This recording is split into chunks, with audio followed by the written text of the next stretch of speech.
Este bolero, compuesto por un chileno, era un éxito total a fines de los años 40. Eran años en que las ciudades crecían con gran rapidez y en nuestros grandes centros urbanos se vivía intensamente la bohemia nocturna. La Segunda Guerra Mundial ya había terminado y en Chile y en el mundo seguían tiempos de esperanza.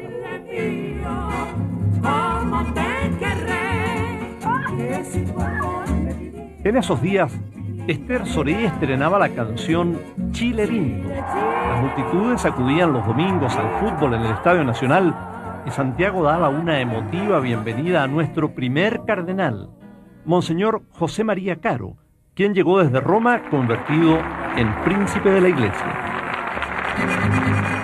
Pero la esperanza pronto dio paso a la incertidumbre cuando los grandes vencedores de la guerra comenzaron a disputarse la hegemonía del mundo. Mientras tanto, los chilenos íbamos a enfrentar nuestros propios conflictos sociales y políticos que no serían del todo ajenos a la extrema división que provocó la Guerra Fría.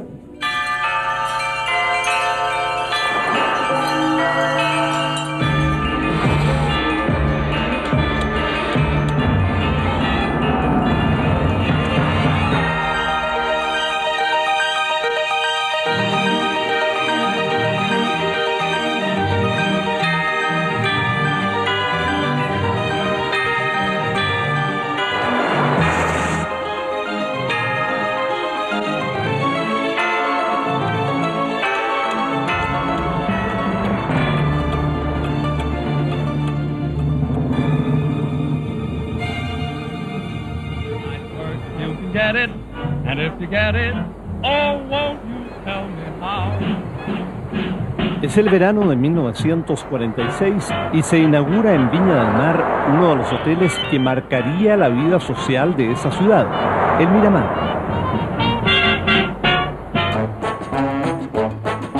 Todos los fines de semana se baila en estos enormes salones el cha-cha-cha, el tango, el bolero y la rumba.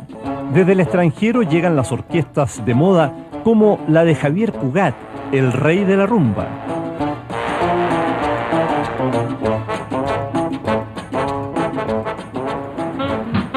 A pesar de la agitada vida social, las viñamarinas aún no se atreven a usar el traje de baño que revoluciona las playas europeas y norteamericanas, el bikini. En 1946, la prenda es bautizada así en honor al archipiélago del mismo nombre donde Estados Unidos realiza sus ensayos nucleares. El mundo quiere olvidar el horror de la Segunda Guerra que ha terminado apenas un año antes, pero aunque han cesado las batallas, una nueva forma de confrontación está empezando. Es la Guerra Fría, que enfrentará por largas décadas al este con el oeste.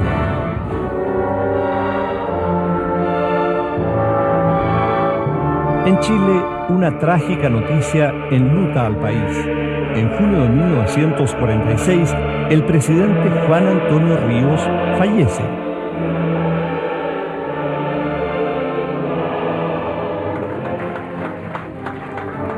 El radical Gabriel González Videla propone su estrategia para llegar al gobierno. Crea una amplia coalición que agrupa a radicales, liberales y a la izquierda. Y él llegó a una reunión del Comité Central a decir lo siguiente: si los comunistas no forman parte de mi gobierno, yo renuncio a la presidencia de la República. Era nuestro abanderado, en todo orden de cosas, luchamos intensamente por Gabriel González Videla. Gabriel González compartía con nosotros amigablemente, nos halagaba. Ellos tenían un grito, incluso los comunistas, que se unían como un riel con Gabriel. González Videla, gran amigo de Neruda al empezar. Neruda le hizo la campaña, ¿no? Y me acuerdo bajo una consigna divertida que era: el pueblo se llama Gabriel. Le estoy imitando la voz, ¿no? La alianza es todo un éxito y Gabriel González Videla asume el gobierno. Pero rápidamente comienzan las dificultades. En 1947 se realizan elecciones municipales y el único partido de la alianza de gobierno que crece en representación es el comunista. El derrotado Partido Radical acusa al PC de haber usado sus cargos públicos como plataforma para conseguir su victoria. El PC también lidera los sindicatos de una de las principales fuentes energéticas del país, la minería del carbón. Lota es el centro de una actividad vital para la industria y los ferrocarriles que unen al país de norte a sur. Bueno, en esos años yo salía de la casa a las 5 de la mañana para estar a las 7 en el trabajo, porque todo el trayecto se hacía a pie. Viví en pabellones. Los pabellones se conformaban de 2 piezas. Una cocina, porque no se podía decir comedor, y el dormitorio, que era el segundo piso. Y ahí se gestaba toda la familia. Llegan al tope de 20 niños, conformaban con papá y mamá, abuelos y qué sé yo, en una sola pieza. A pesar de eso, todo eso, después venían las famosas camas calientes. ¿Qué significaba?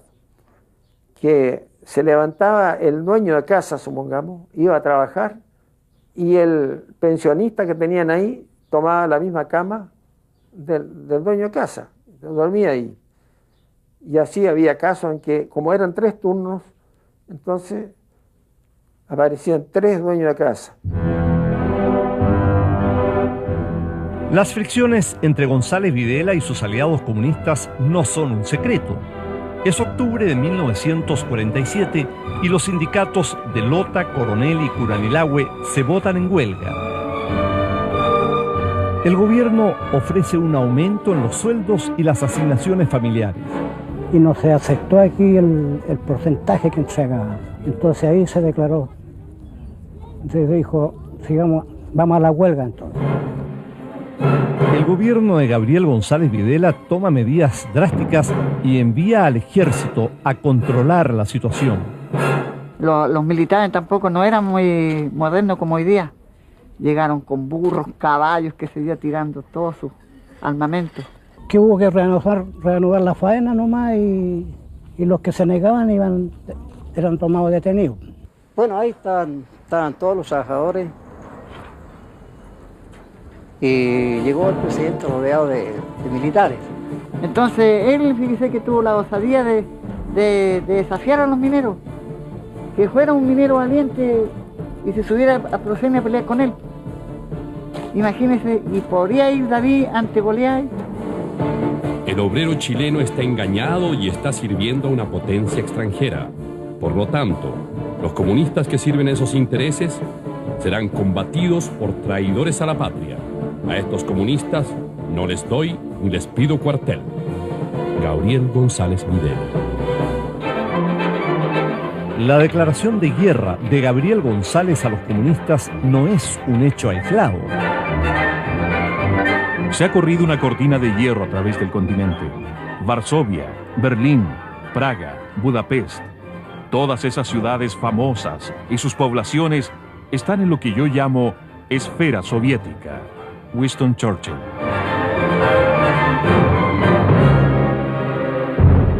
Stalin, a la cabeza de la Unión Soviética, hace crecer su influencia en gran parte de Europa Central. En el mundo occidental se acrecienta el temor por el avance del comunismo. Gobiernos de coalición, como los de Italia y Francia, expulsan al Partido Comunista del poder. Y nuestro principal aliado comercial, Estados Unidos, inicia la llamada Caza de Brujas. Miles de norteamericanos acusados de comunistas serán perseguidos. El comunismo no es un partido político, es una forma de vida, una mala forma de vida. Revela un estado que a manera de enfermedad se extiende como epidemia. Como resultado de las tensiones que dividen al mundo y de los conflictos con el PC chileno, en 1948, el presidente González Videla logra que el Congreso apruebe la Ley de Defensa Permanente de la Democracia, que excluye a los comunistas de la vida pública. Nunca nos íbamos a imaginar que nos iba a traicionar dentro de muy poco tiempo. Pablo Neruda, senador por el PC, pronuncia en la Cámara Alta un discurso que titula Yo acuso. El poeta es desaforado e ingresa a la clandestinidad. Tiene que pensar que en esa época no era Neruda el único que estaba perseguido, estaban todos los comunistas de Chile perseguidos, porque por el hecho de ser miembro del Partido Comunista se caía detenido y se lo mandaban a Pisagua. Estaba haciendo clases, cuando llegan los carabineros, me dice don Ramón Arellano, aquí estoy, lo venimos a buscar. Nos echaron a un local destruido, que había sido teatro en sus tiempos. Ahí alojamos en las tablas así nomás, el mar que azotaba el teatro viejo ese toda la noche. Le aplicaron 5 veces la ley de defensa de la democracia. Estar incomunicado. ¿Por qué cosa? Por el derecho a pensar, por el derecho a decirle a la gente, por ejemplo, mire, no me han pagado los sueldos, me están pagando sueldos miserables. La llamarán la ley maldita. 23.000 personas son borradas de los registros electorales y pierden todos sus derechos políticos. En 1949, el presidente González Videla asiste a uno de los logros deportivos más importantes de nuestra historia. Alberto Larraguibel, en su caballo Guaso, salta 2 metros 47 centímetros y establece un récord mundial no superado hasta la fecha. Ese mismo año se funda la revista OK, que presenta historietas extranjeras y nacionales como El Popular Condorito y El Conscripto Videla. Desde el inicio de su mandato, Gabriel González ha luchado por darle un impulso a su querida ciudad natal.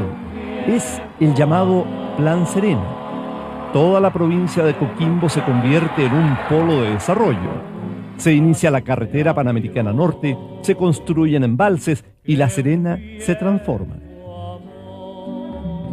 La herencia más atractiva de este plan en La Serena son los edificios de marcado estilo neocolonial que se encuentran en el centro de la ciudad. Asimismo, la remodelación de esta hermosa avenida, la Francisco de Aguirre, que fue decorada con 37 esculturas clásicas, casi todas ellas completamente desnudas. La idea era poner la cultura al alcance de todos los serenenses, incluso de los transeúntes más distraídos. La costanera de La Serena es uno de los puntos de mayor desarrollo turístico del país. En 1951, desde estas costas se inició el primer vuelo hasta la isla de Pascua. Gestor de esta increíble aventura fue el capitán Roberto Parragué, quien, piloteando su avión, el Manutara, cumplió con la hazaña histórica de unir por primera vez en vuelo el continente con esa lejana posesión chilena. Impecable, reluciente, cuidadosamente revisado hasta en sus más mínimos detalles. El Manutara, pájaro de la buena suerte en pascuense, inicia su peligroso viaje a lo desconocido. A 3.750 kilómetros de la costa más cercana, Isla de Pascua es un pequeño punto en el océano. Sin instrumentos modernos de navegación, el capitán Parragué y sus tripulantes enfrentan el largo viaje igual que los primeros marinos, mirando el cielo. Para nosotros los instrumentos de respuesta era el sol, la luna y las estrellas. Aquí no había nada, solo el infinito, que tampoco sabíamos si íbamos a llegar. Tipo 2:30 de la mañana, el capitán Parragué llamó a su tripulación, pusimos el piloto automático y los preguntó, hasta este momento podemos regresar. Ni por la mente nos pasó volver. Nada, había que seguir. Seguimos. Y si hay que nadar, nadamos. Como 11:30, sí, el piloto gritó al que iba al mando en ese momento, el teniente Aguilar, tierra a la vista. Y llegamos a la isla por el volcán, entramos por el volcán, digamos, Ranocao, por ahí lo vimos, volamos alrededor de la pista, 2 veces, ahí estaban los pascuenses, sabían abajo como estaban esperando. Y después cuando vino el pájaro, el Manutara, todos cantamos, el padre cantó, nosotros cantamos, hay un canto que se llama Iuranao yo et manutar.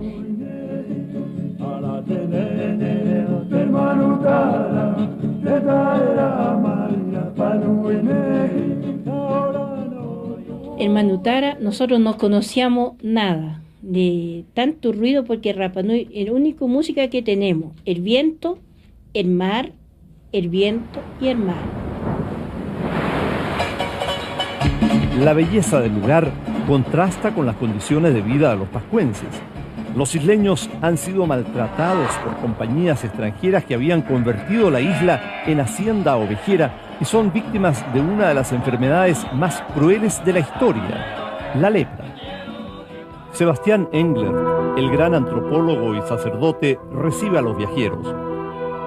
Bueno, el padre Sebastián era un hombre alto, de tez blanco, siempre usaba una barba grande, larga y blanca. Era muy austero, tenía un somier con pata en una esquina de la pieza y en la otra esquina sus libros y su mesa, esos eran todos sus bienes. El sacerdote capuchino había llegado a la isla en 1935. Impresionado con su cultura, se quedará en ella por 33 años. El momento más difícil que tuvimos fue eso, morir tanta gente por haber creado el leprosario y morir tanta gente por este otro señor de las ovejas, y él estaba ahí, él vivió con nosotros ese momento muy difícil. Todo esto con un sacrificio tremendo. Yo creo que en general viajaba al leprosario a caballo o a pie, siendo cuando yo lo conocí un hombre de más de 60 años, ¿no? El padre Sebastián, el rey sin corona, como lo llaman en la isla, muere en 1969. Roberto Parragué estuvo con él en 2 ocasiones más, siendo durante 15 años el único piloto chileno en volar a la legendaria Rapa Nui.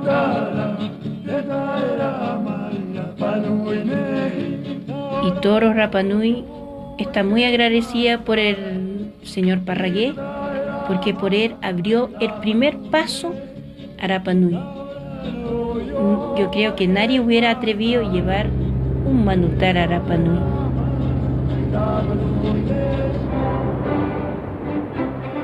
Durante el gobierno de Gabriel González, no solo se une el continente con la isla de Pascua. Preocupado por hacer soberanía, el mandatario viaja en 1948 al territorio antártico y se convierte en el primer presidente en pisar el continente helado. Lo acompaña su esposa, Rosa Markman. A todo Chile yo le brindo esta tierra del mañana. Seguro que su pueblo sabrá mantener virilmente la soberanía y la unidad de nuestro territorio desde Arica al Polo Sur.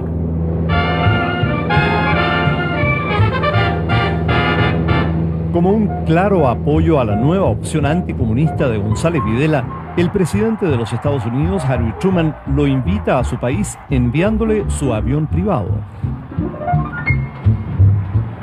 Acepté la grata invitación de vuestra excelencia para visitar los Estados Unidos porque creo que en estos momentos es de toda conveniencia que los jefes de estados democráticos se pongan en contacto directo para estrechar los vínculos de cooperación internacional.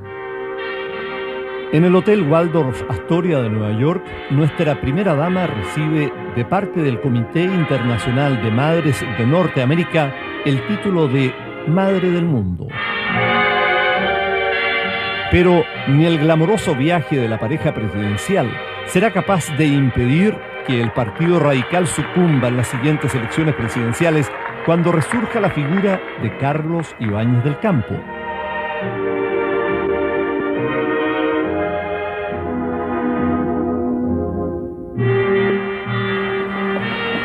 Mientras tanto, miles de chilenos llegan desde los campos y en 1952, 1 de cada 3 santiaguinos es un inmigrante.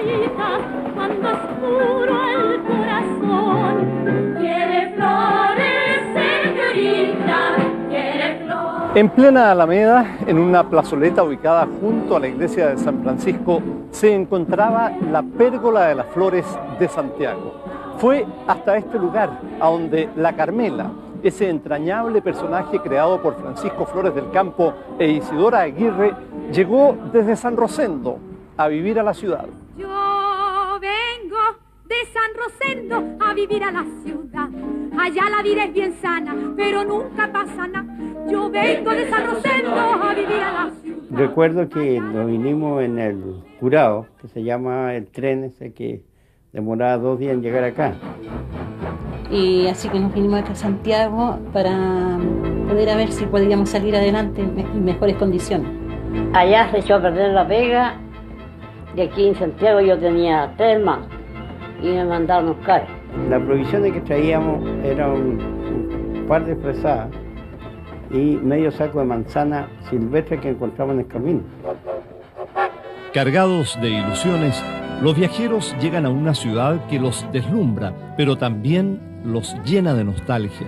Imagínate venir de Nueva Imperial, después a Temuco, que también en ese tiempo eran pueblos chicos y todo, y llegar aquí a Santiago fue bonito, pero lo que me deprimió fue el río Mapocho.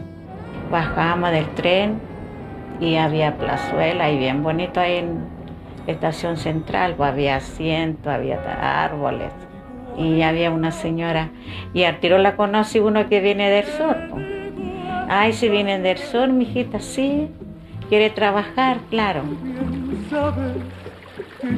Para ese entonces, la joven actriz Ana González había inmortalizado un personaje radial inolvidable, la Desideria. ¿Y eso es? Aire que sobra, por algo que falta. ¿Y qué es lo que falta? Por Dios, tío, a usted casi ya le falla más la chirimoya. ¿Qué es lo que va a faltar? La Desideria era una graciosa y ocurrente empleada doméstica, como miles de mujeres que habían llegado desde el campo en busca de nuevas oportunidades. Su carisma y simpatía la hacen entrar en el corazón de los chilenos, tanto que rápidamente llega a la pantalla grande. Y lo va a romper como una caña. Que me rompa. Que lo va a romper. Que me rompa. Que lo va a romper. Que me rompa. Que lo va a romper. Que me rompa. Que lo va a romper. En el entonces prolífico cine chileno, el realizador de moda es José Bor, que dirige al divertido Eugenio Retes y a la hermosísima Malú Gatica.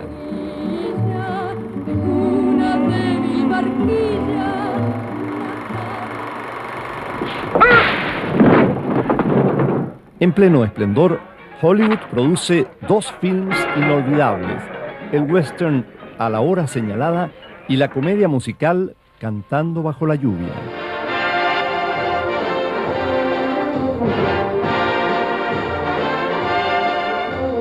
Mientras tanto, en Chile al gobierno le llueve sobre mojado. Los radicales y su estilo de hacer política se desprestigian rápidamente. Tras 13 años en el poder, los radicales son derrotados en la elección de 1952. Ese año, el ex dictador de 1927, Carlos Ibáñez del Campo, vuelve convertido en un demócrata. Con la promesa de barrer la demagogia y limpiar la administración pública, la gente le cree y el llamado Caballo Ibáñez gana al galope.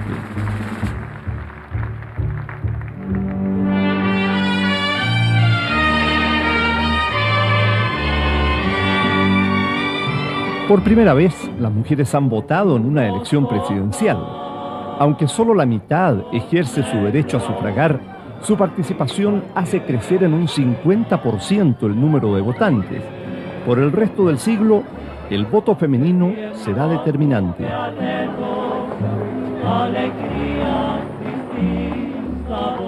La elección del presidente Ibáñez precipita un acontecimiento que complica su mandato. Tras décadas de desencuentro, los trabajadores chilenos se unen. El gran gestor es el dirigente sindical Clotario Blest. Pero ¿qué ocurrió? Que el 4 de noviembre de 1952 subió al poder don Carlos Ibáñez del Campo, a quien yo ya conocía, pues, ¿no? Y le dije, compañero, vamos a tener muchas dificultades con el general Carlos Ibáñez. Adelantamos este Congreso Constituyente conforme. Y lo adelantamos para el 12 de febrero de 1953. se funda la Central Única de Trabajadores CUT, que llegará a aglutinar a todos los trabajadores sindicalizados del país. No había ninguna protección, no había estabilidad, no había carrera administrativa, se producían muchas injusticias y no había prácticamente casi derecho. La idea de don Clotario era la siguiente: solo los trabajadores pueden darse sus normas, su fuerza está en la unidad de ellos. Yo pertenezco al Partido de los Trabajadores. Yo me debo a todos los trabajadores sin distinción de credos políticos, religiosos o ideológicos. Siempre ha sido mi línea y por eso que la clase trabajadora me siguió y se jugó la vida a mi lado. Porque la clase trabajadora no es tonta, conoce perfectamente quién la engaña y quién no la engaña. La CUT organiza su primera gran huelga general. No solo exige reformas laborales, sino también la derogación de la Ley de Defensa de la Democracia.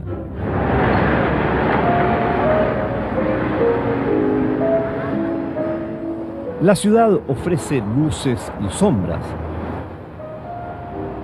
Miles de niños callejeros vagan sin tener un lugar donde quedarse. Uno de esos niños era José Palma. Sobre todo en el invierno, que se estaba lloviendo, se estaba helando. ¿Y dónde ir? Obligado era meterlo a un kiosco vacío de diario. Ahí dormíamos amontonados. Un sacerdote grande. Nos miró hacia abajo, los despertó, los dijo: niños, dijo, tengo una casa grande para ustedes. Ese sacerdote es el jesuita Alberto Hurtado y la casa grande, el hogar de Cristo. Y al otro día tempranito los despertó el padre a las duchas, a cortarse el pelo, nos pusieron zapatos, y me puse zapatos, no sabía cómo se ponían. Me los puse, me los puse y me sentí bien. Cada uno de esos hombres es Cristo. ¿Y qué hemos hecho por ellos? Por esos hijos que andan por las calles en el día y duermen bajo el mapocho. Padre Alberto Hurtado. Trabajador incansable, promotor de la unión sindical y de la conciencia social entre los chilenos, el padre Hurtado cae enfermo. Eliana Johansen acompañaría al padre Hurtado hasta su muerte. A mí me dijo que ojalá pueda esperar el 18, porque el 18 es Santa Elena y Santa Elena se llamaba la madre. El 18 de agosto de 1952, después de 2 meses de agonía, Alberto Hurtado Cruchaga muere.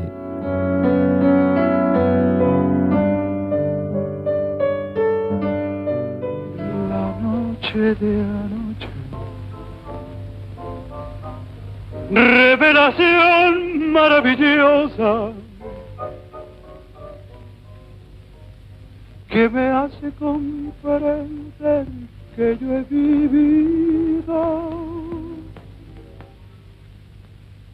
esperando por ti.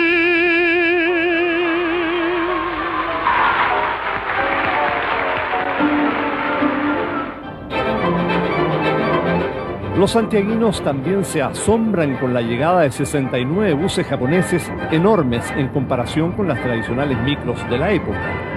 Las modernas máquinas extienden los recorridos hacia San Bernardo, Macul y Lo Franco, en una ciudad que no para de crecer. Es abril de 1957 y un alza en el pasaje de las micros desencadena violentas protestas callejeras. En solo 2 días mueren 20 personas y 200 quedan heridas. Debido a la caída del precio del cobre, al aumento en el gasto público y a la subida de las remuneraciones, la inflación es creciente. Cada 7 días subían los precios de esos productos. Había otros productos que subían todos los días. Claro que reclamaban. Pero señora, si yo la semana pasada nomás, no era la semana pasada, era un mes, le compré media y mire, ¿qué podemos hacer? Rebájeme. Una señora me pidió que le bajara los calzones de precio.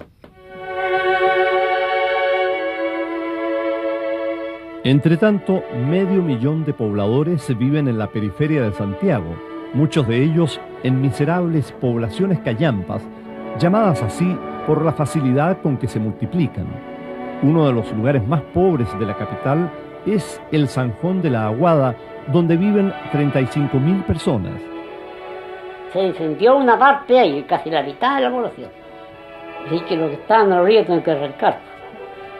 Y que por ahí empezó el movimiento de la toma. Estamos en la salida sur de Santiago, en la población La Victoria. Aquí sus habitantes celebran dos grandes fiestas todos los años. Una es la Navidad y la otra el 30 de octubre. En esa fecha conmemoran su llegada a estos terrenos. Ocurrió en 1957, cuando 2.500 familias abandonaron las inhóspitas orillas del Zanjón de la Aguada y ocuparon una chacra que existía en este lugar. Que yo sentí en la noche cuando andaba la gente diciendo, compañero a la toma, compañero a la toma. Me levanto, estoy con la mitad de la cama, deshice una escala que había, unos palos largos, puse la bandera. En pocas horas, cerca de 10.000 personas ocupan ilegalmente los terrenos de la chacra La Feria. Cuando nosotros llegamos, estaba el pasto largo, eran yuyos se llamaban. Así que, pero ahí había que hacer su rujita y para dormir. Los carabineros siempre rondaban y nosotros, como ya estábamos seguros aquí, nos mostraban ellos los sables y nosotros con palos le contestábamos. Entraran nomás, lo que le iba a pasar. Trabajaban todos, hasta los niños. Ahí no hay excepción, porque el más chico no. Todos trabajamos a la par. Nosotros queríamos tener algo, pero que nos costara pagar. Nunca dijimos no vamos a pagar, pero que fuera nuestro.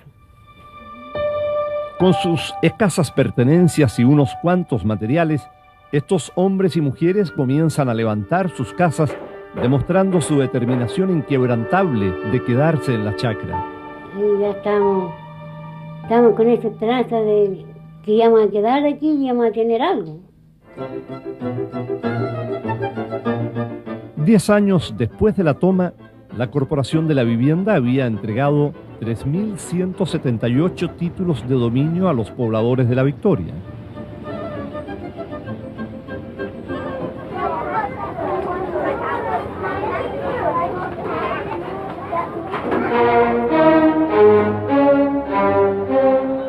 Al finalizar el mandato de Ibáñez, es derogada la Ley de Defensa de la Democracia.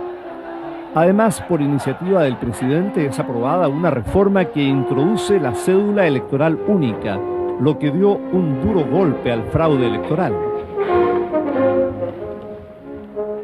Muy pronto, la derecha volverá al poder con Jorge Alessandri, quien deberá enfrentar las dramáticas consecuencias del terremoto de mayor magnitud en la historia de la humanidad.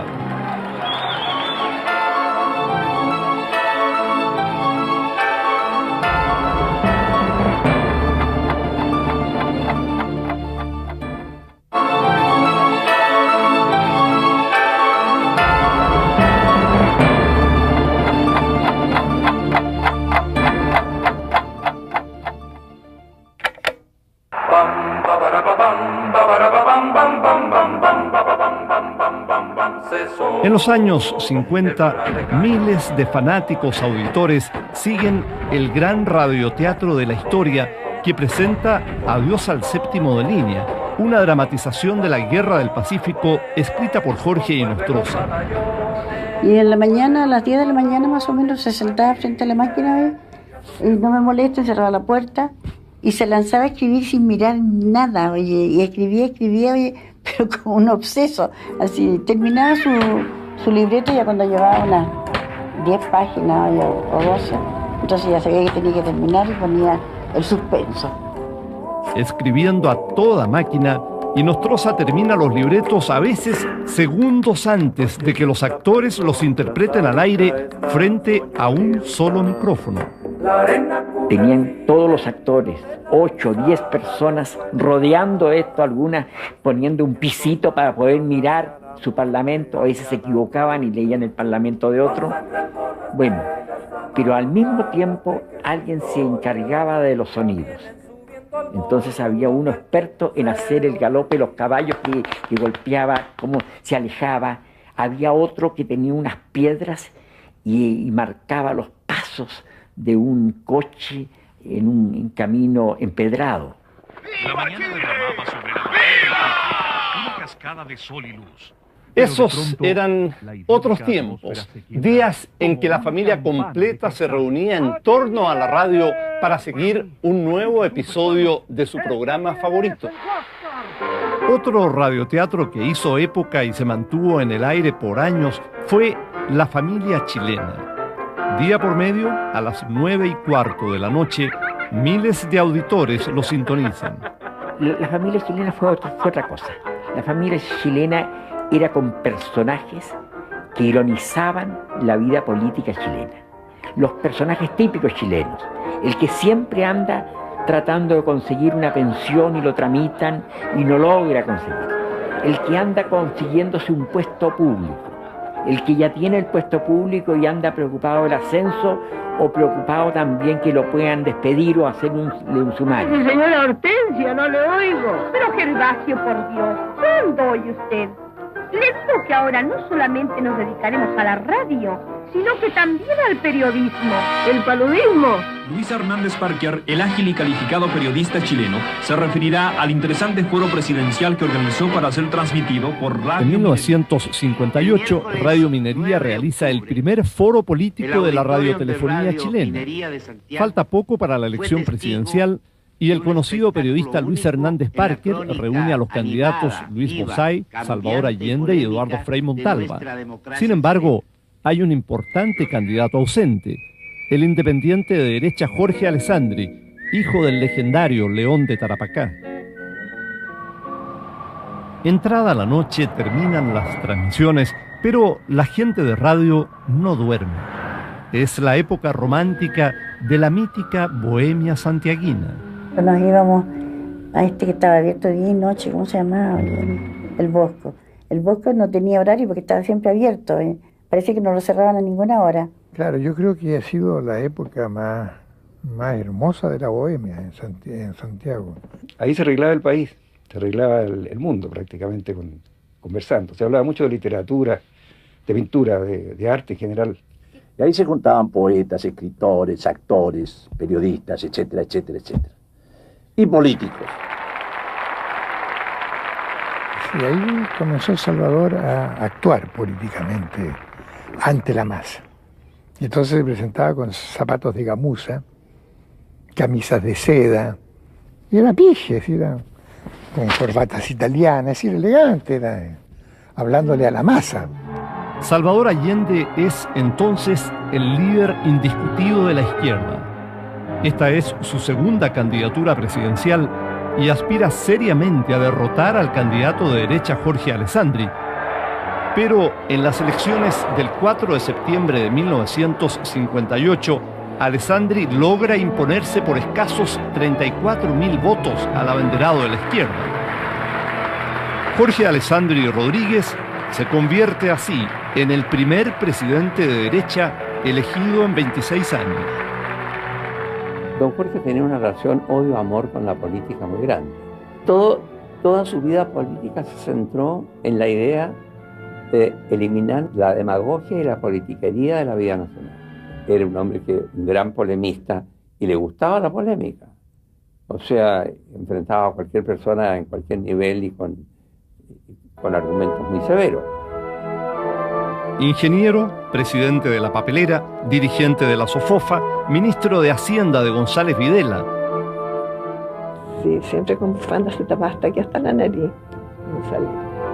Y se preocupaba mucho que las otras personas lo hicieran también. Tanto cuidarse vivió hasta los 90. No, era muy divertido porque decía, don Jorge está muy bien de aspecto. No estoy enfermo del aspecto, decía. Diariamente, el presidente Alessandri se va caminando por la calle desde su departamento en calle Phillips hasta La Moneda, sin escoltas ni guardaespaldas. Yo no quiero que nadie me siga, que nadie me quería andar solo. y andaba solo. Y se devolvía después de la moneda, no en el auto presidencial, en su propio cacharro, que era un automóvil bien viejo, manejado por él. La gente lo saludaba, pero él no saludaba a nadie. Yo miles de veces traté de entrevistarlo, miles de veces traté de preguntarle cosas.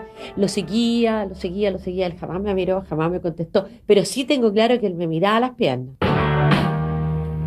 Las motos encandilan a la juventud chilena fuertemente influenciada por la cultura norteamericana y rápidamente un nuevo ritmo reemplaza a los boleros, rumbas y cha-cha-cha. Pero también era de ese grupo, incluso a Manuel lo conocen como Jimmy, porque todos se ponían nombre norteamericano. El cine de Hollywood pone de moda un nuevo tipo de joven, displicente, en lucha constante con los mayores y rebelde ante la autoridad.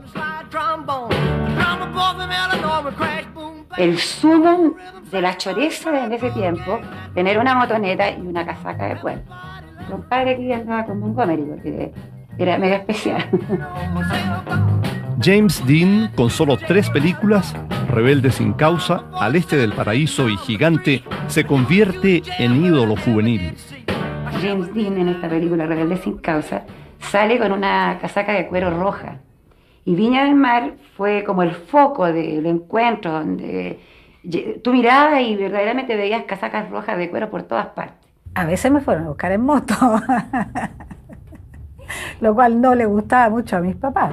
1, 2, 3 o'clock, 4 o'clock, rock. 5, 6, 7 o'clock, 8 o'clock, rock. Rock Around the Clock, el memorable hit de Bill Haley, es casi un himno de la época y forma parte de la banda sonora de Semilla de Maldad, película elegida por los críticos chilenos como la mejor de 1955.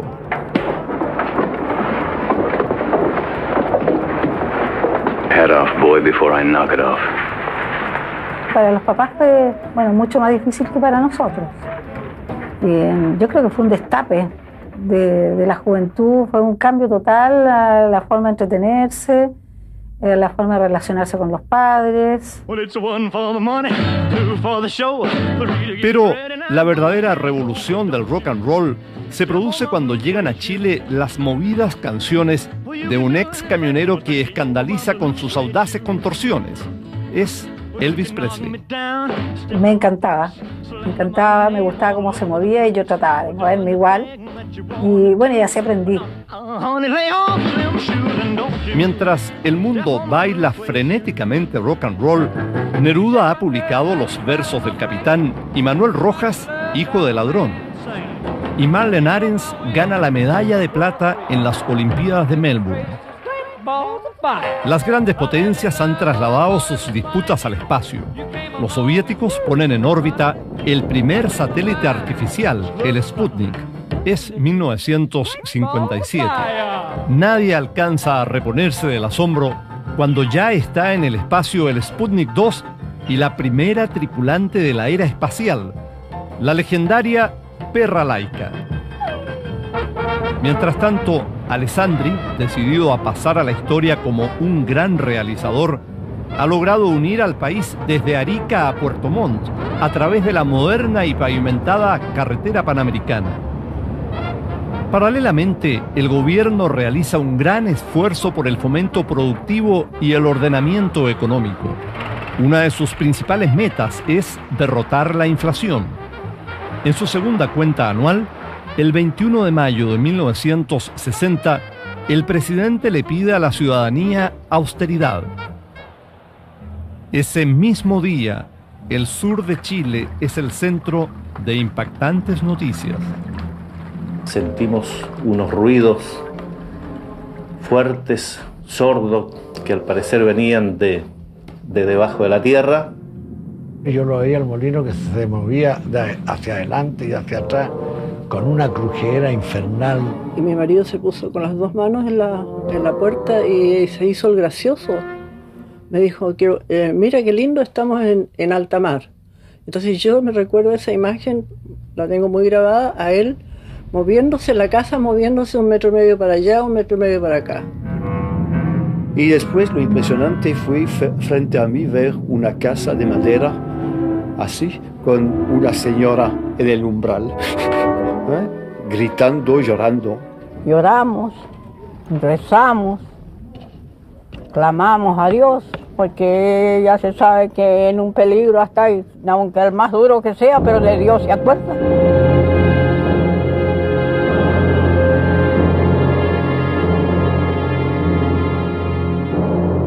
Dos terremotos azotan a 13 de las 25 provincias del país, desde el río Maule al sur.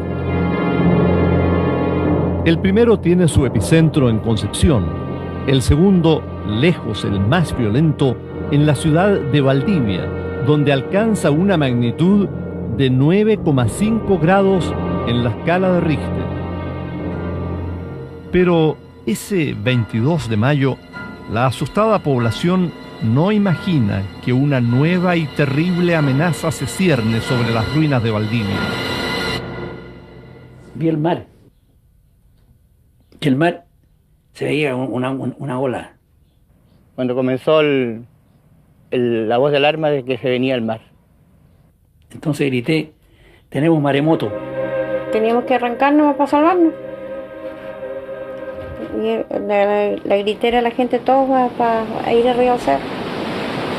A las pocas horas del terremoto, el mar inunda más de 800 kilómetros de costa. Puerto Saavedra, Queule, Carahue, Tolten y Corral son arrasados por el maremoto. Las personas muertas y desaparecidas por la doble catástrofe superan las 1.500. Cuando llegó la energía eléctrica, yo lo primero que hice fue poner la radio, pensando que todo Chile estaba de duelo con nosotros. Y lo que escuché fue "Adiós, Pampa mía". Y me puse a llorar, pero me puse a llorar pensando que cómo podía ser tan insensible cuando nosotros estábamos en esa situación. Adiós, Pampa mía, me voy a tierra. La situación se tornaría aún más grave. La hasta hace poco pujante y hermosa ciudad corre el riesgo de desaparecer para siempre.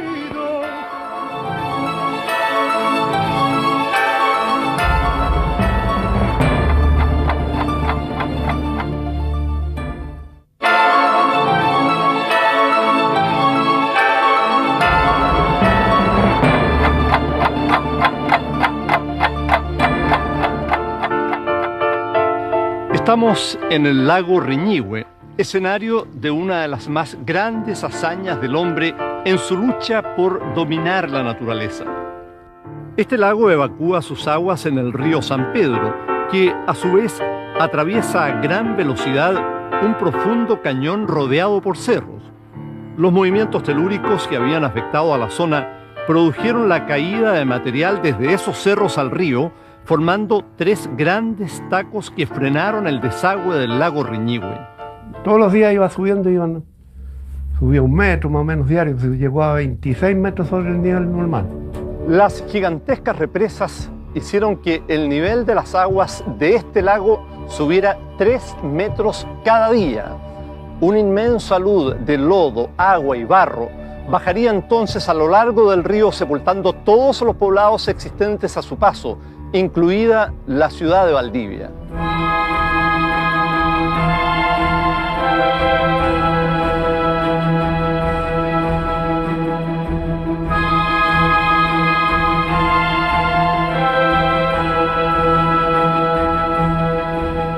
La gente sintió realmente pánico y un miedo tremendo. Porque unos decían que si se reventaba eso, que salía solo Valdivia iba a desaparecer. Hubo que evacuar a todos los niños prácticamente de la ciudad. La situación es desesperada. Si no se remueven los gigantescos tacos, se desbordarán las aguas del lago. Con urgencia, el gobierno decide actuar a través de la Corfo. Había un campamento donde habían carpas y había otro campamento donde había un galpón grande, ahí habíamos 150. Taco 3 en el último taco de agua. Ahí tuvimos los 800, estuvimos ahí metidos ahí, después más arriba habían otras clases más. Raúl Sáez, un dinámico ingeniero de la Corfo, se pone al frente de la epopeya. Sin tregua ni descanso, lidera un equipo de más de 400 ingenieros y obreros que durante semanas arriesgan sus vidas para evitar la pavorosa catástrofe.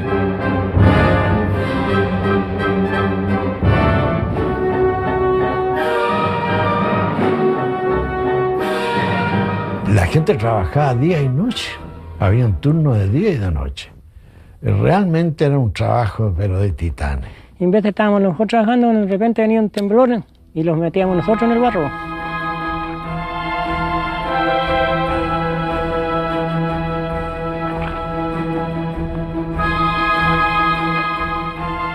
Los temblores no son el único obstáculo para Sáez y sus hombres. Un persistente diluvio impide seguir usando las excavadoras y tractores. Con decirle que las lluvias que se vinieron antes del Reñiguazo cortaron caminos, se llevaron puentes. Lo principal era que había que sacar barro con la pala, ¿no? y pasarle al compañero y así para irlo sacando entre todos para arriba los que estábamos en esa zona. A cada paso, los agotados hombres deben enfrentarse a la destrucción y la muerte.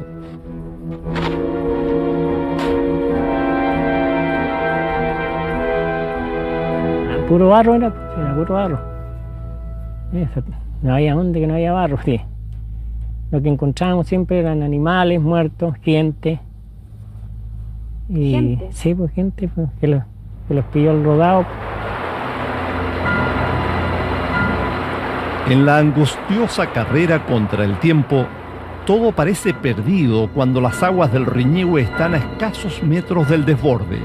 Pero nadie abandona las faenas. Felizmente llegó el tan ansiado día del 27 de julio, cuando se dio el inicio a esta evacuación de las aguas, y esto sucedió felizmente de forma muy tranquila, muy controlada.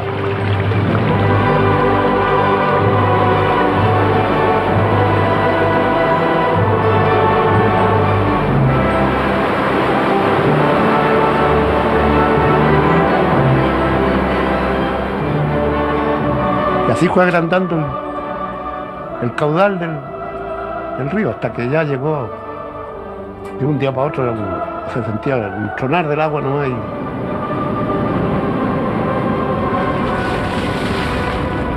Un sentimiento de alivio recorre el país.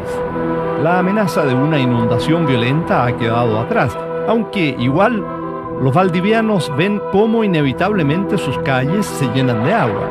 Al mal tiempo, buena cara. Y que en 2 días estábamos con el agua aquí en los lagos, subió 7,60 metros. Nosotros para ir a comprar al almacén de la esquina teníamos que ir en bote y teníamos el bote afuera.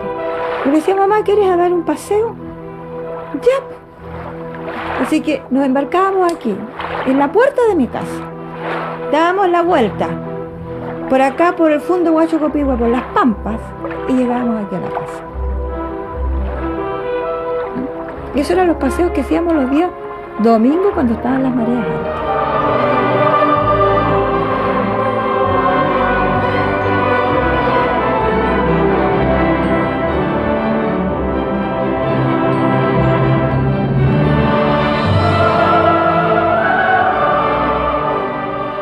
La gran lección de Riñihue es la posibilidad que tenemos de realizar tareas importantes en este país.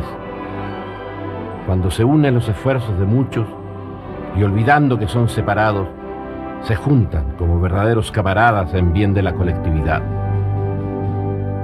Raúl Sáez.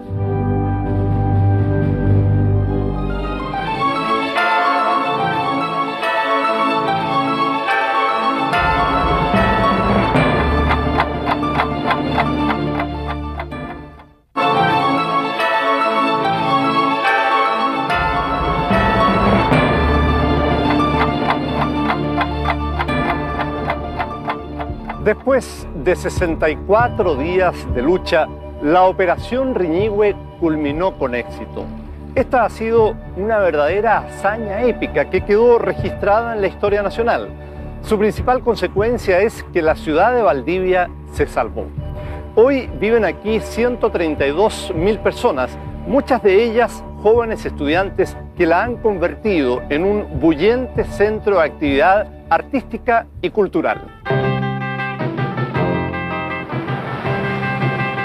Llega la prodigiosa década del 60 en que todo empezará a cambiar.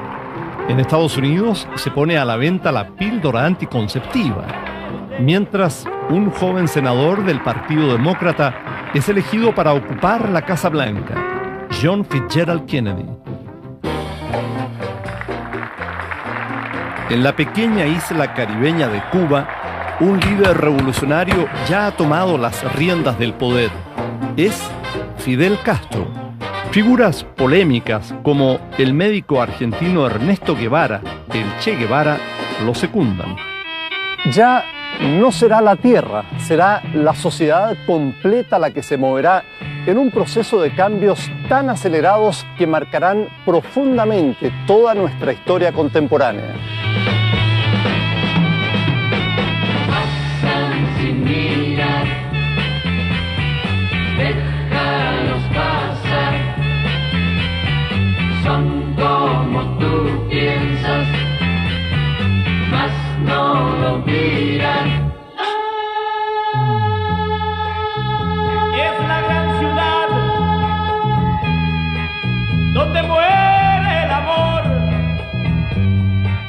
es la soledad de los que luchan por triunfar. Deja de esperar, signo de una amistad que no te darán si no demuestras que eres más, mucho, mucho más. Pasan sin mirar, déjalos pasar, son como tú piensas, mas no lo digas.